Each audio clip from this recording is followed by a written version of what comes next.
तो भगवान ने जो व्यवस्था बनाई है त्रिताप की, वो है जीवों को प्रेरित करने के लिए कि जहां जाओगे वहां करंट लगेगा वहां तुमको झटका लगेगा, तो धीरे धीरे करके उसको कल आती है। इसीलिए कह रहे जो संतप्त है, दुखी है और फिर पश्चाताप कर रहा है। मैं एक्चुअली वो बात कर रहा हूं पश्चाताप की, है भगवान मैंने आपकी शरण में नहीं गया, तो अब भगवान दिखे ना, इसीलिए प्रपात कह रहे हैं। और जब तक वह अब अपनी स्वाभाविक स्थिति को भुलाया हुआ है कि वह श्री कृष्ण का सेवक है और सोच रहा है कि मैं परमात्मा से तदाकार, मतलब जैसे भगवान नियामक है अब वह भी नियामक बनना चाहता है, तो वह श्री कृष्ण की शरण में कभी नहीं जा सकता।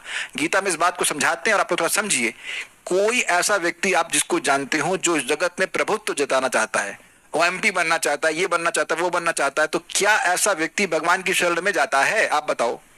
आपने कभी किसी को प्रीचिंग करी हो और कोई व्यक्ति खूब इस जगत में महान बनना चाहता है, तो जो इस जगत में महान बनना चाहता है क्या वह श्री कृष्ण की शरण में जाएगा? I just don't want to speak, I think it should be very clear with you.